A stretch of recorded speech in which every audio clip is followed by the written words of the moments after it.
ये नीतीश या मोदी जी का जुमलेबाजी नहीं चलेगा। और संविधान को जो खत्म करना चाहते हैं ये मनसूबा इनका नहीं चलेगा। खाना बजाए तो घुस चाहिए, हॉस्पिटल जाए तो घुस चाहिए, गरीब तो लेके बीमार पड़ जाए तो कोई माई बाप लेके पूछे वाला, हॉस्पिटल जाए तो कोई इलाज नहीं होगा, धक्का देके भगा दो जाता, बड़का के लेके जाए तो कोई इलाज होता, बड़का के दवाई पहुंचे तो घर पर, गरीब पे कहानी के पहुंचो। एक सरकार कहाँ बा, एक नीतीश कुमार कहाँ बा, एक मोदी जोगी कहाँ बा। नीतीश कुमार महाबदनाम है। लालू जी को बदनाम करके इस कुर्सी पर आकर के बहुजनों को, शोषितों को कुचलने का काम किया, हक और अधिकार छीनवाने का काम किया। नमस्कार, मैं हूँ सिद्धि सिंह और आप देख रहे हैं आगाज एक्सप्रेस। इस वक्त हम मौजूद हैं अति पिछड़ा जगाओ और तेजस्वी यादव सरकार बनाओ। देखिए, इस मुहिम के जरिए तेजस्वी यादव जो है अति पिछड़ा समुदाय के उन लोगों को, उन वर्ग के लोगों को जो है टारगेट करने की कोशिश कर रही है। वाकई तेजस्वी यादव पसीना बन के निकल के आएंगे क्या इन वर्ग के लोगों के लिए? तेजस्वी यादव समाज में वही बराबरी, आरक्षण, ये रिजर्वेशन जिस शब्द को आप उपयोग में ले आए, क्या तेजस्वी यादव उन शब्द के साथ जो है वोट बैंक की राजनीति करेंगे या वाकई तेजस्वी यादव उनके मसीहा के रूप में आएंगे? क्या इक्वालिटी यानी बराबरी की बात होगी? या कि पिछड़ा वर्ग के जो लोग हैं नीतीश कुमार से इस तरीके से नाराज चल रहे हैं? आज से पहले अति पिछड़ा का वोट जो है नीतीश कुमार को जाया करता था, लेकिन आज जो है एक इतिहास बदलने जा रहा है। क्या तेजस्वी यादव तमाम लोगों से जुड़ करके क्या एक बार फिर से अपनी राजनीतिक इमेज जो है अति पिछड़ा वर्ग के लोगों के बीच में, अपनी वोट बैंक जो है अपनी ओर खींच पाएंगे? क्या उनका सपोर्ट, उनका समर्थन मिल पाएगा तेजस्वी यादव को? आइए हम अति पिछड़ा के महिलाओं से बातचीत करते हैं कि क्या संघर्ष की कहानी है, क्या कुछ खास है, क्यों आखिर तेजस्वी यादव को ही वो चुन रहे हैं। तुम कहाँ से आई है? कहाँ से आई है? लगता है आपको तेजस्वी यादव जो है आज उपस्थित होंगे आप लोगों के बीच में, एक नई जोश ऊर्जा बढ़ेगी? तेजस्वी सरकार के हम के सरकार बनेंगे। तेजस्वी यादव को सरकार बनाने की तैयारी हो चुकी है। क्यों अति पिछड़ा वर्ग के समुदाय के जो लोग हैं नाराज क्यों चल रहे हैं बिहार सरकार नीतीश कुमार से? ये जो समुदाय है अति पिछड़ा वर्ग के लोग नीतीश कुमार से नाराज क्यों चल रहे हैं?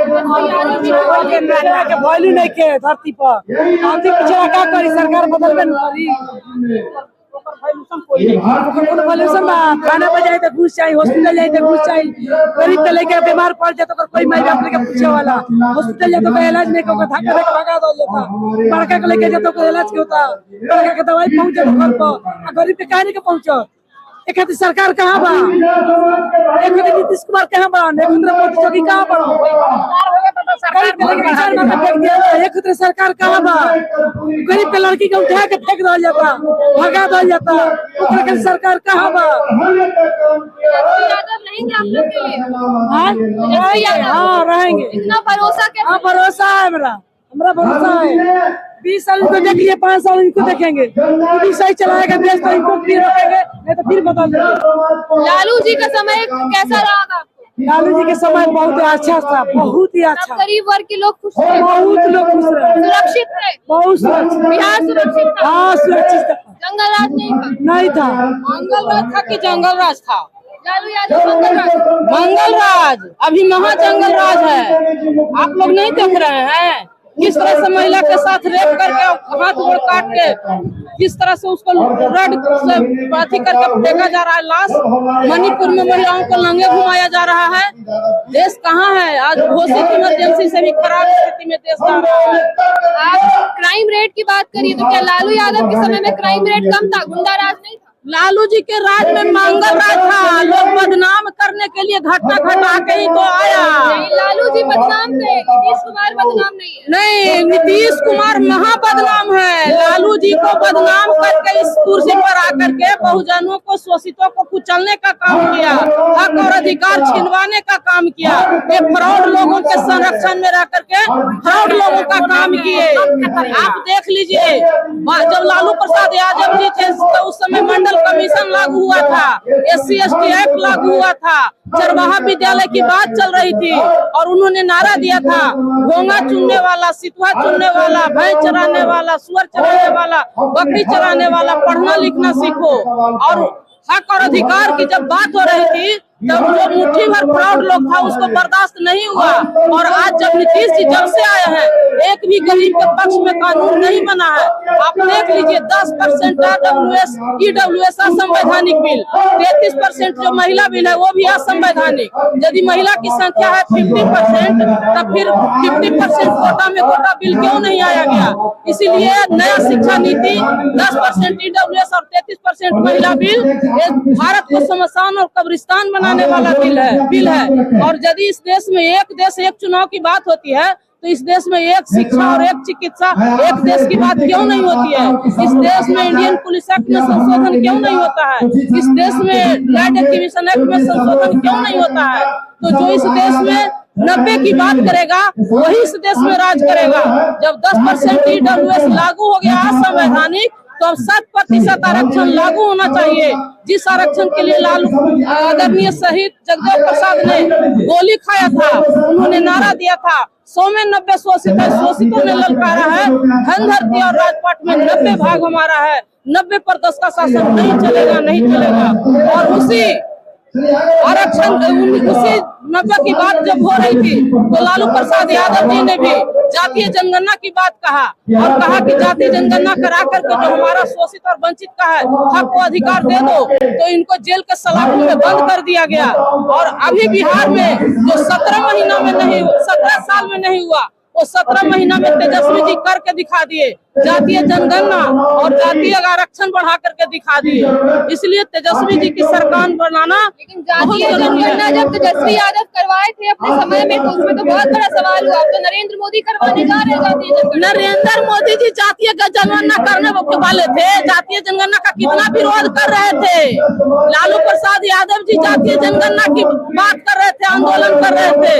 जातीय जनगणना करवाने के लिए लालू प्रसाद यादव जी का बेटा तेजस्वी जी बिहार में जातीय जनगणना करा करके मोदी को मजबूर किए। जब जातीय जनगणना की लड़ाई लालू जी कर रहे थे तो अपने समय में क्यों नहीं करवाए?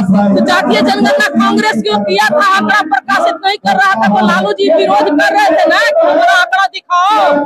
लालू जी क्यों नहीं करवा रहे थे। लालू जी तो आंकड़ा प्रदर्शित करने के लिए कर रहे थे। केंद्र ही ने करवाया था जातीय जनगणना। तो जातीय जनगणना का आंकड़ा जो छिपाया गया था उसको प्रकाशित करने के लिए लालू जी संघर्ष कर रहे थे। आप देखिए उनका वीडियो संघर्ष किस तरह से कर रहे थे। अब नरेंद्र मोदी करवा रहे हैं, नीतीश कुमार तो करवा रहे हैं जातीय जनगणना। काहे नौवीं सूची में डाल दिए जो आरक्षण के दायरा तेजस्वी जी बढ़ाए थे वो कहाँ गए थे नरेंद्र मोदी। आरक्षण देने का भी एक सीमा होता है। आप जितना मांग कर रहे हैं क्या उतना आरक्षण देना सही है? 10% को गणना नहीं हुआ, कैसे मिल गया? न कोई कमीशन बैठा न कोई गणना हुआ और 10% EWS संवैधानिक मिल गया। और जिसकी संख्या काउंटिंग होकर 90% आ गया उसको जनसंख्या आरक्षण क्यों नहीं? आरक्षण का आधार है सामाजिक और शैक्षणिक पिछड़ेपन, न कि आर्थिक पिछड़ेपन।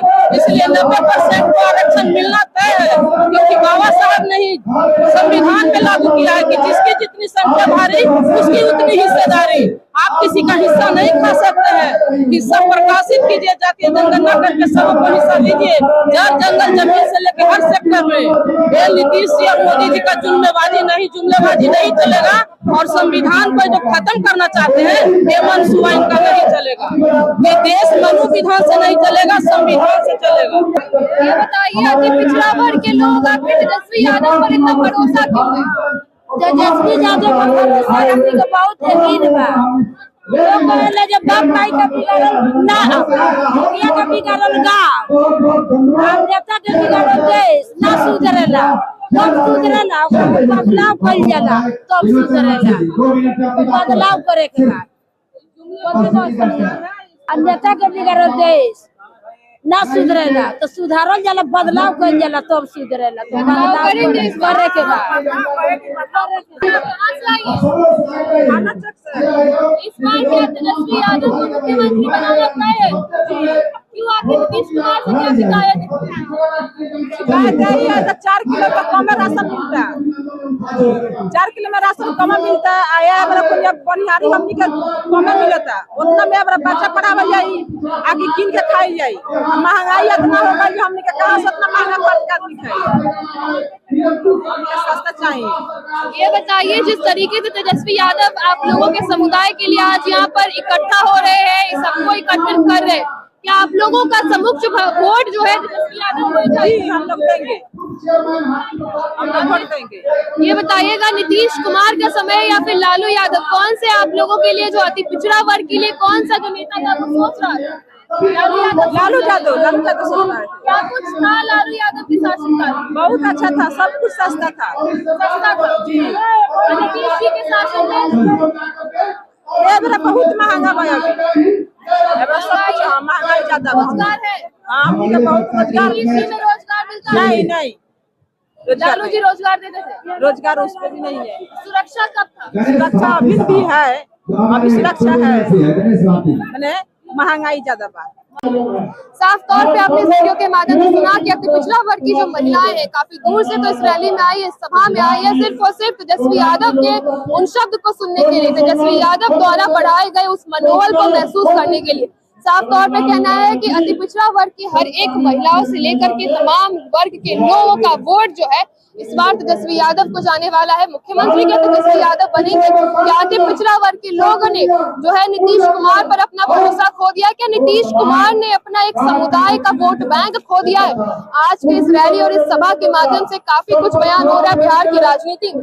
महिलाएं जो है अपनी आवाज उठा रही है। महिलाएं ने साफ तौर पे कहा कि तेजस्वी यादव से लेकर के लालू यादव तक एक वही ऐसा शासनकाल रहा है जहाँ पे अति पिछड़ा वर्ग की महिलाओं से लेकर के तमाम लोग महंगाई से जूझ रहे थे, उस चीज से संघर्ष कर रहे थे। सिर्फ और सिर्फ तेजस्वी यादव और लालू यादव का ही समय काल ऐसा था जहाँ अति पिछड़ा वर्ग के लोगों के लिए समाज में वो बात होती थी, समाज में उनकी एकता की बात होती थी। महंगाई से अग्रसर होकर के, महंगाई से तंग होकर के, साथ ही सुरक्षा से लेकर के तमाम मुद्दों पर महिलाओं ने अपनी बात रखी। आरक्षण तक पर भी उन्होंने हुंकार भरी है और तेजस्वी यादव को ही अपना मसीहा माना है। तो अब देखना ये होगा कि इस रैली के बाद बिहार का समीकरण, राजनीतिक समीकरण कहाँ कुछ बदलता है। क्या अति पिछड़ा वर्ग के समुदायों का लोगों का वोट बैंक क्या तेजस्वी यादव के पल्ला में जाकर के गिरता है, या नीतीश कुमार ने वाकई अति पिछड़ा को टारगेट करने से पहले अब नीतीश कुमार को सोचना पड़ेगा कि क्या ये समुदाय उनके लिए है भी या नहीं, क्या नीतीश कुमार ने इन समुदायों के लिए कुछ किया भी है या नहीं। तो ऐसे तमाम खबरों के लिए आप जुड़े रहिए हमसे